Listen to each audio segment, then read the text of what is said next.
Hey guys, what's going on? Welcome back here to another edition of Intuitive Angling. Man, I really appreciate every single one of you checking today's video out. Appreciate every single one of you that subscribe to the channel, because man, it is not easy to get YouTube subscribers with all the YouTube channels out there in 2022. So thank you very much for everybody subscribing. And if you haven't subscribed, I'd like to invite you to do so. We are going to talk about Alabama rigs today. Not one of my favorite lure categories, but they're extremely effective fish catchers. And we're going to talk about when you want to use one that has the blades on them like this, and when you want to use the ones that don't have the blades on it. There's actually a subscriber request for this video, so I'm going to go into that a little bit. Real quick, just a couple quick housekeeping tips, guys. I just want to remind you that we have a bunch of our new winter lake map breakdowns on at fishthemoment.com. We got lakes all over the country. If you guys have a favorite lake that you want to learn more about, or we can build you a personal map breakdown, just a great resource. We got our virtual lessons there. You can check all of that out at fishthemoment.com, and I'll include the link in this description where you can go straight to there. And also please check out our View Products tab on the video.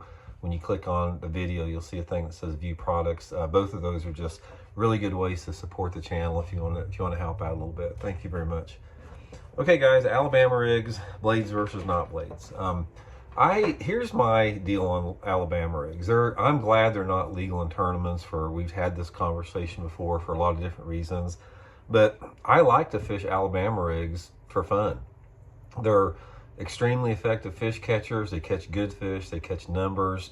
There are times when an Alabama rig, you can't compete without it. I mean, when you, like for example, we're starting to get in the wintertime here in the Ozarks, and from about now until the pre-spawn, like the mid part of the pre-spawn, there's probably more tournaments than not are won on an Alabama rig, and especially since guys are using them in correlation with Livescope. But I'm not going to get into that a little bit. I'm not going to get into the live scoping part. I'm just going to get into when you want to use blades on your A-rigs and when not.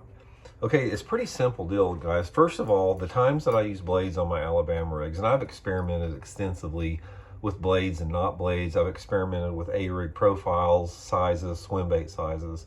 I will say one thing about the A-rig now. You will have more success on an Alabama rig if you use the smaller profile Alabama rigs with the smaller swim baits on it. Back when we started out, we had these giant dang Alabama rigs with these big 5 and 6 inch swim baits. The fish have to be just in a perfect mood to catch them on that. You'll catch a lot more fish by downsizing your A-rig. So the time that you want to use the blades on it is this. Normally, it's a combination of the light intensity and the water clarity.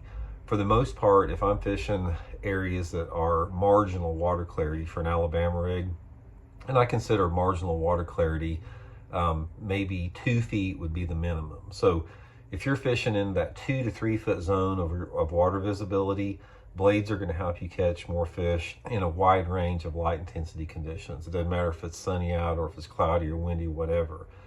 So those are the times that I use blades. I also use blades in clear water if I'm fishing visibility of over 4 foot clarity.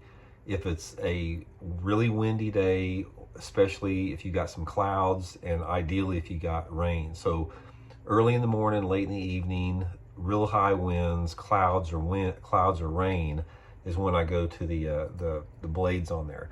Now the times that I get more bites on a bladeless Alabama rig is the tougher fishing conditions. Cleaner water visibilities of over 3 feet, 3 to 6 foot visibility, that type of thing. I really don't catch that many fish on an Alabama rig if you got water visibility like over 6 feet. That's unless you have a lot of wind or some low light conditions. So 3 to 6 foot visibility. And if you have conditions where you have a lot of light intensity, if you have clear skies, partly cloudy skies, and not much wind, you're going to get a lot more bites by not going to the blades on there. I think the Alabama rig is such a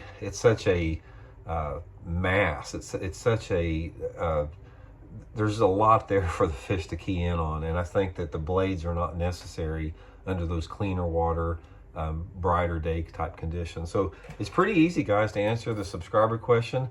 Low light condition, wind, a little bit off colored water, put your blades on, especially if it's really windy. early and late in the day. And then on tougher days, bright sunlight, a little bit cleaner water, go to the bladeless on there. And you'll definitely get a lot more bites. And don't forget, guys, to try out the small swim baits, like the 2 to 3 inch size on them, because I've caught a lot of really good fish even on those small swim baits. And you might put like a kicker swim bait, a larger one, in the middle or something like that. But anyway, that's my tips for A-rigs. Hope you guys enjoyed it. I'll talk to y'all later. See you.